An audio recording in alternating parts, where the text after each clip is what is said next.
Доктортой хөгжлийн боловсрол 2 төслийн хүрээнд Хинтээ аймгийн хан хинтээ цогцлбор сургууль дээр хэрэгжиж буй төсөл.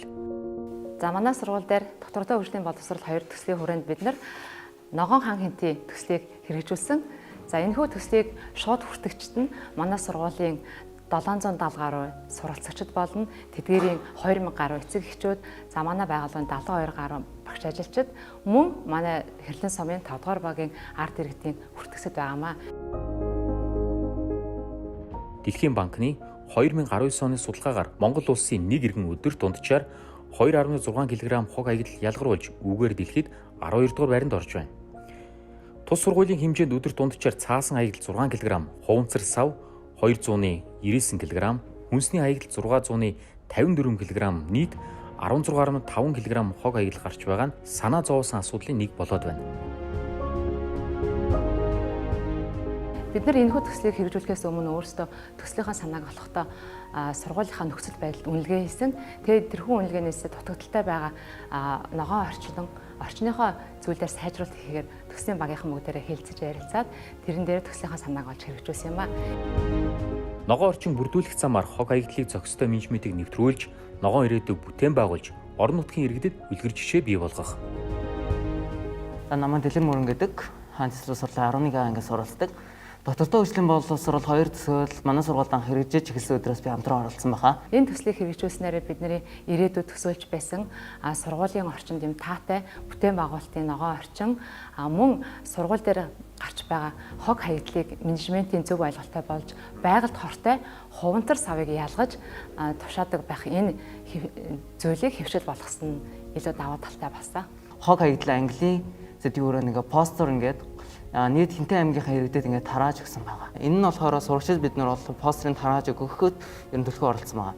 За хоёр дахь ажлын өрөөнд болохоор манай сургууль дахин боловсруулах боломжтой хог аягдал буюу хуванцар хогийг асуудлыг шийдэхэд зарсан байгаа.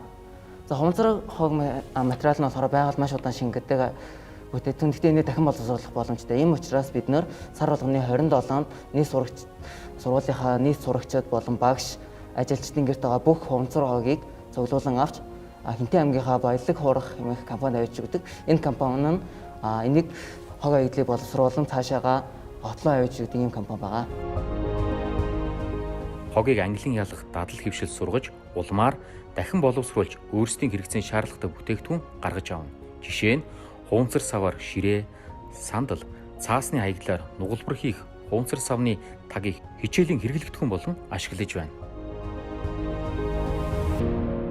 Төслийнхаа энэ хэсэгтээ манай энэ сургуулийн зүүн талд ашиглагддаг сул шороотой юм хар хөрстэй юм талбай байдаг. Тэр нь болохоор маш их тоосчлт үүсээд маш их шарилж ургадаг. Тэр нь нөгөө агаарын бохирдолтой, хөрсний бохирдолтой учраас сургуулийн задгаа нөгөө вен тамирын талбай хичээл ороход нөгөө тоосчлт үүсээд бас хүүхэд багш нар харшил үүсэх юм айгу эрсдэлтэй байсан. Тэрийг ингээд сайхан ногоон төгөл болгох юм төсөөлөн мөрөөдлөө бий болгож бүтээн байгуулалтаа хийсэн. Хичээл туршилтын талбай байдаггүй байсан.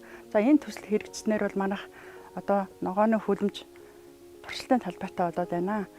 За энэ туршилтын талбайтай болсноороо хүүхдүүд маань байгалийн ухаан биологийн хичээлийнхээ дадлаг хичээлийг орох боломж бүрдсэн, мөн дотор байрныхаа хүүхдүүдийг эрүүл хөрсөн дургуулсан эко хүнсний бүтээгдэхүүнээр хангах нөхцөл боломж бүрдээд байна. 9 төрлийн хүнсний ногоо тарьж ургуулсан, мөн ногоон байгууламжиндаа 100 ширхэг уйлаас 50 ширхэг голт бор, 50 ширхэг гүйсгэх зэрэг 200-аад мод бутыг сөгийг тарьж ургуулсан. За 400 м квадрат талбайд олон үрд ургамлын үрийг цацаж зүлгэжүүлсэн байгаа. Захиргаан аж ахуй ажилчид төслийн багийн гишүүд нийлээд энэ дуудаага халуун болон амтд шинжүү. За бас сонирхлын журмаар бол тэнд одоо хідэн хаш. За энэ талдаа бол үргэс тэмхийг одоо тарьж хураагаад байна. Давтамжтай тоогоор манай багш нар бүгд оролцсон 100% багш ажилчид. Тэгэхэд ингээд тооцсон чинь нэг багш маань хамгийн багадаа 5 үйл ажиллагаанд, за нэг багш ажилчин маань хамгийн ихтэй 15-аас 16 үйл ажиллагаанд давтан байдлаар оролцсон байгаа байхгүй. Тэгэхээр энэ төслийн үр шимийг бүгдээрээ сайхан ойлгоод хамтын хүчээр ингээд нэгдэж нэг зүйлийн үр дүнд хүрэхэд ажиллахад болон гэж багаар ажиллах бол боломжтой байна гэдгийг бас харуулж чадсан гэж үзэж байна л да. Ангилсан хуванцар саваа ашиглан цэцгийн мандалуудын шинээр 4-ийг байгуулсан байна. Тэгээ энэ цэцгийн мандалтаа бол 7-аас 8 төрлийн хумба, хилэн цэцэг, мандарва, космос, наран цэцэг гэх мэтийн одоо цэцгүүдийг тарьж ургуулсан.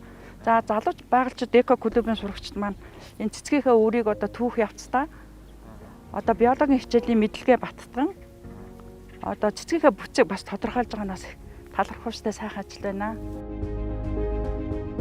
Боловсрол шинжилгээ ухааны яам, байгаль орчин аялал жуулчлалын яам болон Швейцарын хөгжлийн агентлагаас доктортой хөгжлийн боловсрол 2 төслийн хүрээнд ерөнхий боловсролын сургуульд ажиллах сэтгэл зүйчдийг сонгон шалгаруулах, сургуулийн сэтгэл зүйчээр мэрэгшүүлэн сурах үйл ажиллагаа зохион байгуулсан бөгөөд сургуультад зорилттой 6 аймаг 2 дүүргийн 30 сургууль болон лаборатори, олон улсын хөтөлбөртэй сургуулиудад ажиллах нийт 72 сэтгэл зүйч хамрагдаж, сургуулийн сэтгэл зүйчээр мэргэжсэн.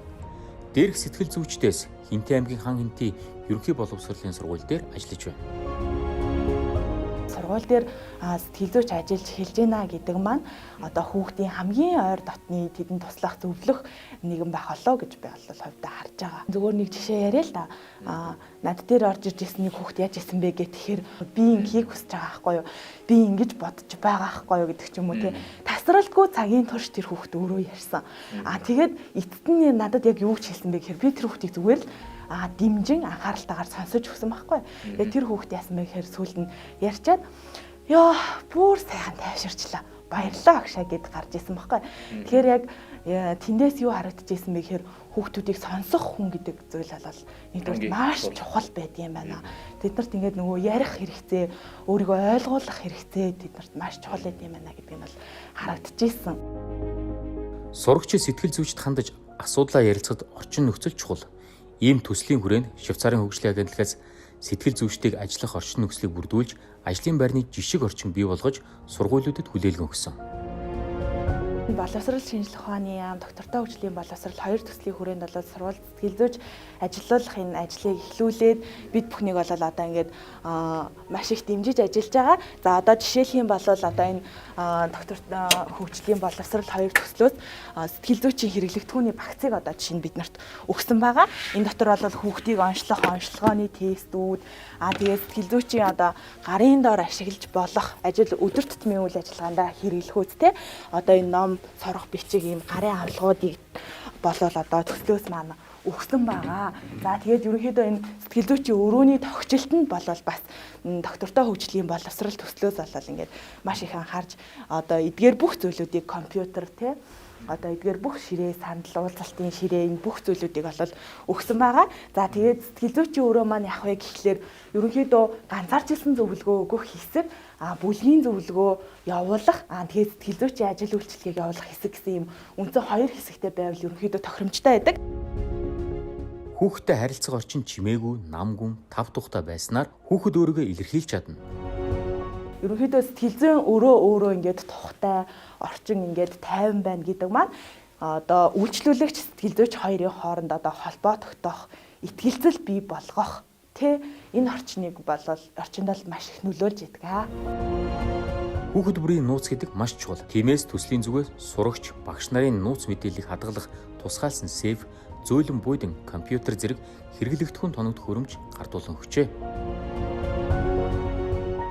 Төслийн хүрээнд сурагчдын дунд номтой нөхөрлөх, ном унших, соёлыг төлөвшүүлэхийн тулд сургуулийн номын сангийн орчин шинээр тохижуулж, буудан, сандал, ширээ зэргийг өөрчилсөн.